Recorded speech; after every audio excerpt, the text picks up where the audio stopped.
날씨가 너무 추워져서 좀 힘드시죠? 아이고 저도 추운 거 너무 싫어하는데 근데 오늘은 추운데 그나마 공기가 맑아서 그나마 좀 신선했던 공기를 쓰는 게 좋았던 것 같아요. 오늘 우리 집에 한 1년 동안 묵혀있던 그 크리스마스 트리를 오픈했어요. 그래서 지금 그 트리를 닦다가 우리 캠퍼스를 닦다가 이제 물로 막 닦다가 물이 교회당에 많이 있어서 본의 아니게 물청소가 교회가 됐어요 지금.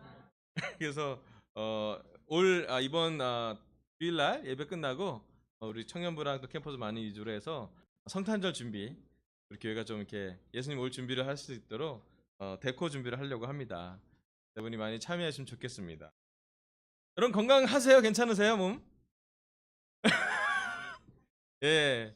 이 환절기라서 그런지 추워서 그런지 아프신 형제자매들도 있기도 하고 또 가족 중에 아픈 사람이 있는데 빨리 힘차게 다 쾌유되길 바라겠고요. 마음은 또 몸을 함께 건강하게 지냈으면 좋겠습니다. 제가 주일에는 히브리 설교를 하고 있고요. 주중엔 사도행전 설교를 하다가 지난주에는 우리 이근영 형제가 파피루스와 그리스도인 삶을 해서 연구하는 것을 열심히 했고요. 계속 저는 사도행전 3장을 마지막으로 설교를 하도록 하겠습니다. 우리 사도행전 3장 13절부터 16절 제가 읽어볼게요. 사도행전 3장 13절부터 16절. 아브라함의 하나님과 이삭의 하나님과 야곱의 하나님 곧 우리 조상의 하나님께서 자기의 종 예수를 영광스럽게 하셨습니다. 여러분은 일찍이 그를 넘겨주었고 빌라도가 놓아주기로 작정했을 때에도 여러분은 빌라도 앞에서 그것을 거부하였습니다. 여러분은 그 거룩하고 의로우신 분을 거절하고 살인자를 놓아달라고 청하였습니다. 그래서 여러분은 생명의 근원이 되시는 주님을 죽였습니다. 그러나 하나님께서는 그를 죽은 사람들 가운데서 살리셨습니다. 우리는 이 일의 증인입니다. 16절. 그런데 바로 이 예수의 이름이 여러분이 지금 사람들 가운데서 예수의 이름이 여러분을 지금 보고 있고 잘 알고 있는 이 사람을 낳게 하였으니 이것은 그의 이름을 믿는 믿음을 힘입어서 된 것입니다. 예수로 말미암아 그 믿음이 이 사람을 여러분 앞에서 이렇게 완전히 성하게 한 것입니다. 아멘. 여기 사도 베드로가 요한과 함께 성전에 기도하러 올라가다가 나면서 못 걷는 사람을 거지로 삶을 사는 사람을 예수님의 이름으로 고치는 기적이 나오는 장면이 사도행전 3장에 시작되는 부분이에요. 그리고 고치고 난 다음에 고쳐서 사람들이 너무 신기해서 사람이 성전에서 걷기도 하고 뛰기도 하면서 찬양하는 걸 보고 다들 놀래갖고 달려와서 봤을 때 베드로가 했던 나눔이기도 하고 설교이기도 한 장면이 나옵니다. 베드로는 사람들 앞에서 담대하게 예수님의 십자가와 부활 그리고 그 예수님이 돌아가신 책임이 바로 이스라엘 백성에 있다고 여러분이 빌라도의 손을 빌어서 주님을 죽였다라고 정확하게 표현하고 있습니다. 왜 베드로가 이렇게 담대하게 불과 며칠 전만 해도 예수님이 십자가에 달릴 때만 하더라도 베드로는 두려움이 가득했던 예수님을 모른다고 3번이나 부인했던 예수님의 수제자인데도 불구하고 그렇게 했던 사람이 어떻게 이렇게 사도행전 3장에서 많이 변해가고 있을까 보면서 되게 놀랍다는 생각을 하게 됐어요. 그렇잖아요 여러분? 베드로가 이제 두려움이 많이 사라졌어요. 이제 사람들 앞에서 담대하게 예수님은 그리스도요 살아계신 하나님의 아들이고 여러분이 그 예수님을 따라서 십자가로 가라고 도전 주고 있어요. 오늘 제 설교 주제는요 예수님의 이름과 복의 통로입니다. 축복의 통로입니다. 첫 번째는요 예수님의 이름을 높인 사람이 베드로라는 주제로 말씀을 나눌게요. 그럼 베드로가 더 이상 두려움이 적어진 이유를 깊게 봤더니 베드로가 자기 자신의 약점이나 자기에게 몰입된 것이 아니라 사실은 베드로가 그 두려움을 이긴 비결이 예수님께 더 집중할 때였어요. 베드로는 예수님을 생각할 때 자기 마음이 안정됐고 또 예수님을 전할 때마다 기뻤고 예수님의 이름을 높일 기회가 있다면 어느 기회든 간에 그의 삶이 어떤 삶을 살든 간에 예수님한테 예수님의 이름을 높이는 일로 그의 목적을 인도하기 시작했어요. 그런 베드로의 모습이 지금 교회에 모습이 되어가고 있는 것을 보게 됩니다. 무슨 일을 하든지 예수님의 이름을 높일 수 있도록 베드로가 최선을 다하는 모습을 보게 됩니다. 그럼 벌써 오늘이 11월 29일, 한 해가 이제 거의 마지막 달을 남겨두고 있어요. 우리 스스로한테 한번 물어봤으면 좋겠어요. 여러분, 2017년 한 해 동안 우리는 얼만큼 예수님의 이름을 높이는 삶을 살으셨습니까? 여러분 직장에서, 여러분 가정에서, 여러분 개인적인 삶에서 우리는 예수님을 얼만큼 더 알아가고 있나요? 작년보다 더 우리는 예수님의 이름을 높이고 살고 계신가요? 아니면 지난달보다 더 이번 달이 예수님의 이름이 높이는 만한, 하나님께 영광 드릴 만한 삶으로 살고 계십니까? 우리는 얼만큼 우리의 삶에 예수님을 가장 높으신 곳으로 섬기고 있는지 좀 물어봐야 될 거라 생각합니다. 사실은 지난 월요일날 화요일날 저희가 이제 저희 장인어르신이 병원에 계신데 진료를 받으실 일이 있어갖고 대학병원에 이제 봐야 되기 때문에 두 번 다 이제 대학병원을 이제 저희가 이제 그 장인어르신이 움직이긴 좀 어려우시니까 그 여러 가지 그 수치를 적은 기록지를 갖고 또 엑스레이 찍은 사진을 갖고 이제 진료를 받고 왔는데 갔다 와서 이제 장인어른 그 갔다 오다 뵈니까 사실은 장인어른이 막 움직이시는 게 쉽지가 않으시고 콧줄을 깨 계시고 뭐 수액을 맞으시고 그래서 좀 어려운 상황이긴 한데요. 제가 갔을 때 이제 아버님이 눈을 떴을 때 저희를 알아보시면 제가 가장 많이 하는 거, 저희 아내랑 가장 많이 하는 게 같이 기도하는 거예요. 아버님 잠깐 기도하겠습니다.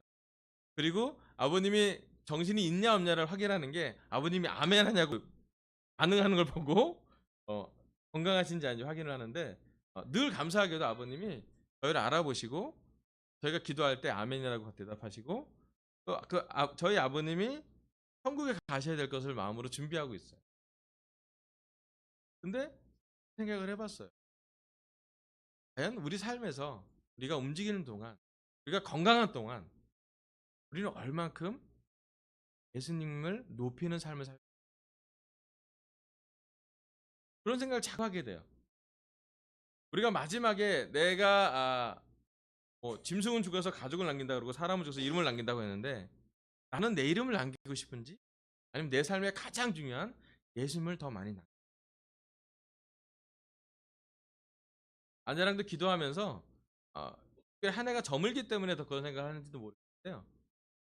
우리 삶에 예수님의 이름이 더 중심이 되는지 아닌지가 되게 중요하다는 생각을 하게 돼요.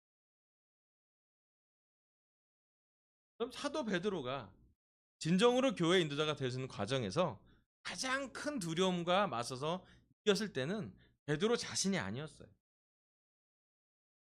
베드로는 예수님의 십자가를 직면했고 또 예수님의 부활을 경험했고 예수님과 함께했던 많은 설교가 그 두 사건을 통해 다 완성됐어요. 그래서 베드로는 더 이상 자신의 중심이 되지 않고 예수님이 중심이 되었고 예수님의 이름을 높이는 것이 그의 삶의 목적이 되었고 그의 하루는 그 하루가 되더라도 예수님의 일을 하는 것이 아멘. 그럼 우리가 올해 잘 마무리하시려면 가장 중요한 건 우리 삶의 예수님을 높이는 삶을 사는 우리가 나를 높이려면요 우리가 중심이 되면 우리는 쉽게 교만해지거나 쉽게 열등해져요. 그렇지 않아요? 우리는 쉽게 죄에 빠질 때도 있고요 또 쉽게 죄의 책감에 시달리기도 해요.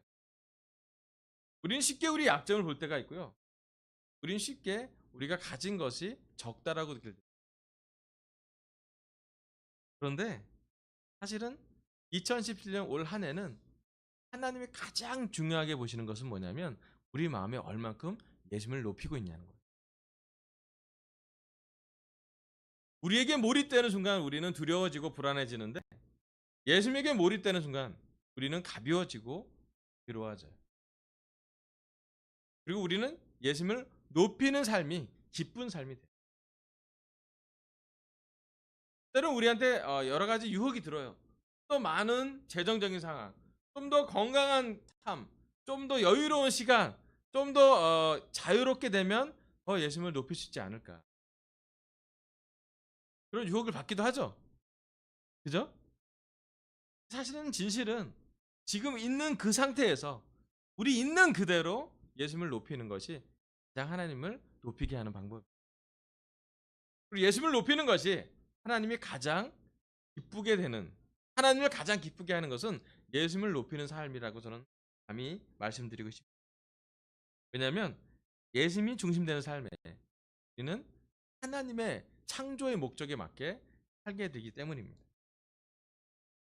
어쩌면 우리 삶에서 예수님의 이름을 높이는 것이 우리 삶의 궁극적인 훈련일 거라고 생각이 들어요.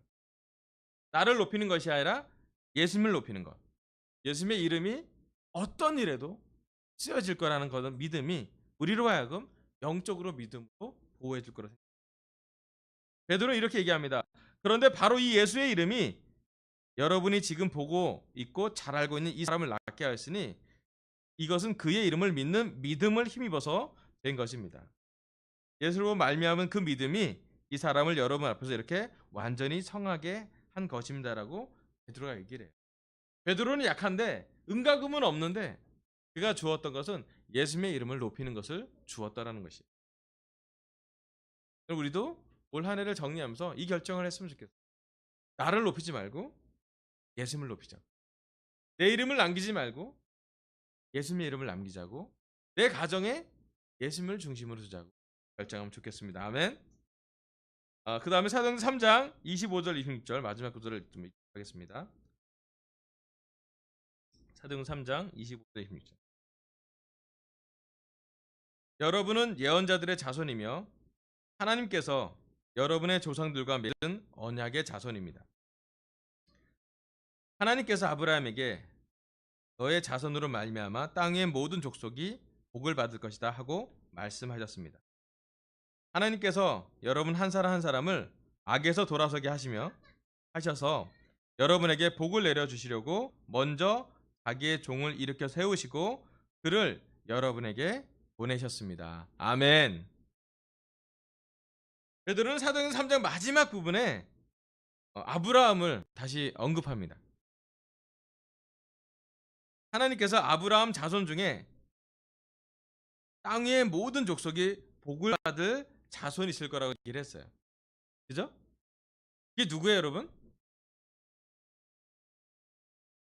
여기서 나온 사람이 바로 예수님이에요. 예수님을 통해 땅 위에 있는 모든 족속, 모든 민족, 모든 인종이 복을 받을 거라고 얘기했어요.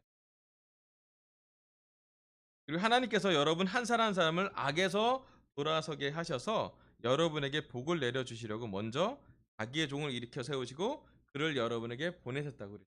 이 종도 또한 예수님이에요. 그죠?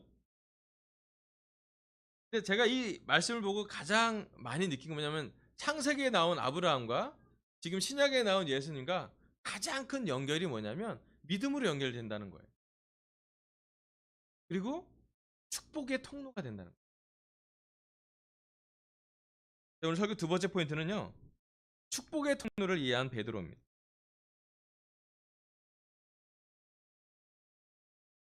베드로가 또는 아브라함이 자기를 인식할 때 가장 중요한 것 중에 하나가 뭐냐면 복을 전달하는 사람이에요.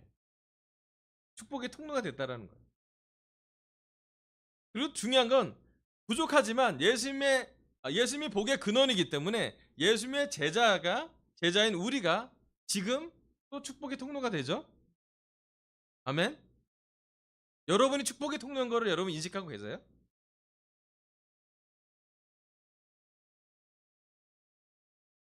여러분이 하나님이 주실 복을 전달하는 사람인 것을 여러분 인식하고 계세요?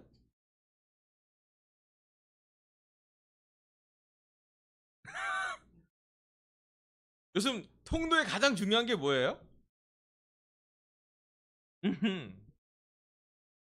통로가 가장 중요한 건 그 통로가 화려한 게 중요하지 않아요. 통로가 가장 중요한 건 막히지가 않아야 돼. 여러분 하수구 막힌 적 있죠? 어떠셨어요? 네. 여러분 통로는 연결된 거는 막히지 않은 게 가장. 근데 때로는 여러분 좀 우리 삶에 뭔가 막혔다고 느껴지지 않아요?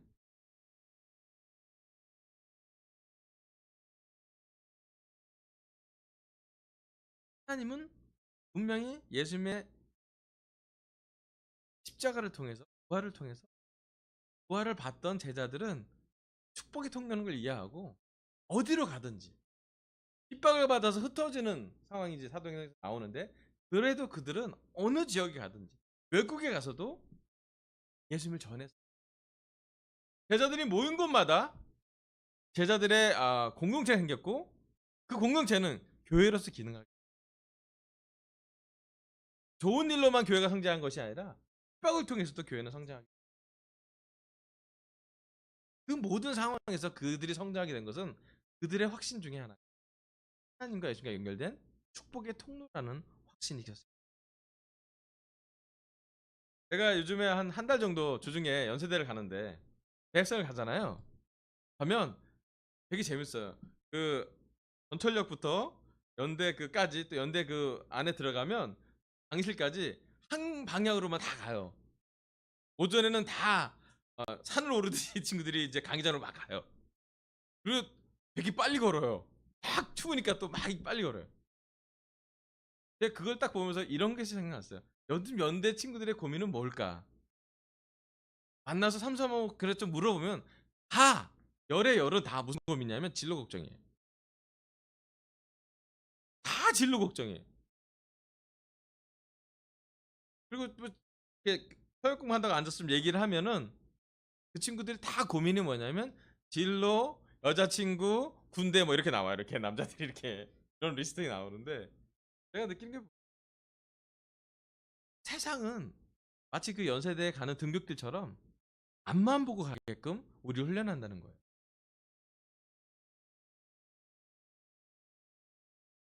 어느 날 애가 딱 가다가 뒤를 딱 돌아봤어요. 사람들이 제 얼굴을 안 보고 다 지나가요. 자기가 보고 싶은 건 보고 있더라고요. 그리고 연세대생과 좀 시간을 보내면 다 느끼는 건 뭐냐면 세상이 원하는 곳으로 무조건 달려가게끔 훈련된 모습을 봐요. 더 빠르게 가야 되고요. 더 거침없이 가야 되고요. 더 원하는 만큼 가야 돼요.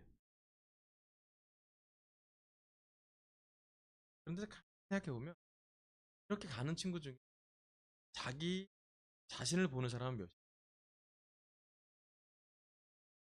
막 달려가는 친구 중에 하나님을 볼 사람은 몇이나 있어요. 지난 주일날 설교처럼 요셉처럼 옆 사람을 배려할 사람은 몇이나 있을까요?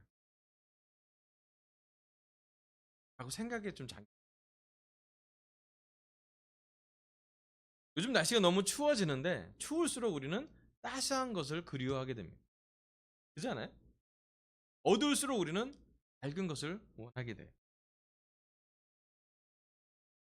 우리한테 가장 중요한 우리의 영적성은 영적 정체성 늘 가져가는 것. 언제나 우리 마음을 따뜻하게 하는 우리 안에 성령님이 있다라는 것.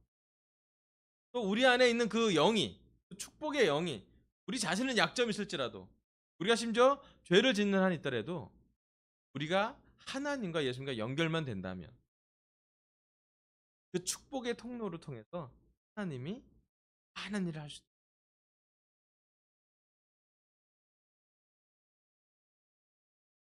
맞아요. 우리는 죄인이고 지금의 우리를 누구라고 부르냐면 우리 자신하고 이름을 부를 수도 있고 누구의 남편, 누구의 아내라고 말할 수도 있고 어느 직장에 직급을 가진 누구라고 말할 수도 있고 어느 학교에 어느 학과의 학생이라고 말할 수도 있을 관계가 있고 삶이 있고 직장이 있고 가정이 있겠지만 우리한테 가장 중요한 정체성 중에 하나는 우리가 하나님과 예수님의 축복의 통로라는 사실.